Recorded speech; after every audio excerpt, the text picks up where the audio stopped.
আসসালামু আলাইকুম এভরিওয়ান। ইংরেজি গ্রামার আমি কিভাবে পড়েছি ওটা নিয়ে আমি একটা ভিডিও করেছিলাম। ভিডিওর কমেন্টে আমি দেখলাম যে ইম্পর্ট্যান্ট টপিক কোনগুলো এগুলো কয়েকজন জানতে চেয়েছেন। আমি ওখানেই আসলে ওই ভিডিওটার সাথে অ্যাটাচ করে দেওয়া উচিত ছিল, কিন্তু তখন আমার না আসলে মনে ছিল না এই জিনিসটা। আমার অন্য আরেকটা ডায়েরিতে লেখা ছিল, ডায়েরি না সরি, মানে যেটাতে আমি রোজ লিখি কী কী পড়া হয়েছে ওইটার মধ্যে লেখা ছিল। তো ওখানে আসলে সিরিয়ালি লেখা ছিল না, আবার বইতেও সিরিয়ালি লেখা ছিল না যে কোনটা সব থেকে ইম্পর্ট্যান্ট।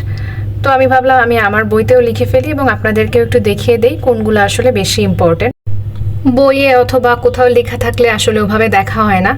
যে বইটা আমি পড়বো গ্রামারের জন্য মেইনলি, ওই বইটার প্রথমে লেখা থাকলেই বরং আমার জন্য ইজি হবে।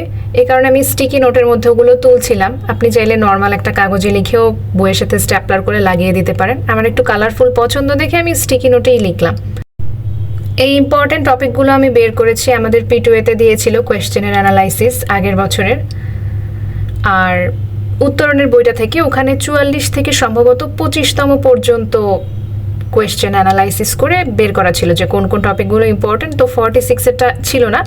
46-এর কোয়েশ্চেনটা আমি পরে দেখলাম, আপনাদেরও কাছে অনেকের কাছেই আছে PDF বা যাই হোক, তো ওখান থেকে দেখে নিতে পারেন। এই টপিকগুলোই আসলে তখনও ইম্পর্টেন্ট ছিল, বাট 47-এ কী হবে এটা আসলে এক্সামের আগেই বলা যাবে, বাট আমার মনে হয় এগুলোই ইম্পর্টেন্ট থাকবে।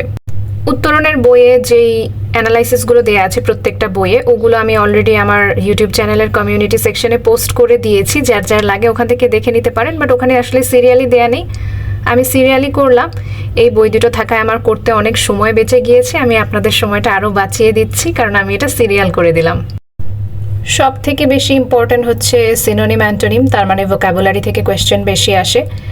এরপরে হচ্ছে ফ্রেজ অ্যান্ড ইডিয়ামস, সাবস্টিটিউশন, ওটাও হচ্ছে ধরেন ভোকাবুলারিরই মতো, ওয়ান ওয়ার্ড সাবস্টিটিউশন। এরপর appropriate preposition, correction, pin point error, right forms of verb, normal verb, preposition, spelling, voice, phrasal বা group verb, number, conditional, inversion, noun, determiner.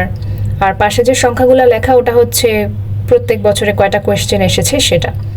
তারপরে subject verb agreement, gender article. Gender article একই লাইনে লিখেছি কারণ এই দুইটা থেকেই 5টা করে কোয়েশ্চেন এসেছে।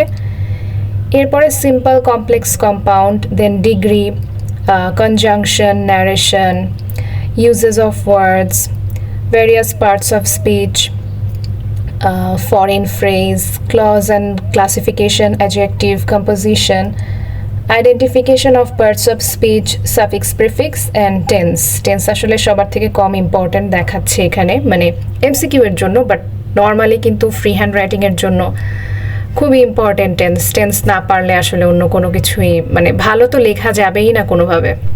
স্ক্রিনশট না নিয়ে সবাই নিজের নিজের খাতায় বা ডায়েরিতে লিখে রাখেন, না হলে হচ্ছে দেখা যাবে স্ক্রিনশট নিয়েই ফোনে রেখে দিয়েছেন, পড়া আর হচ্ছে না।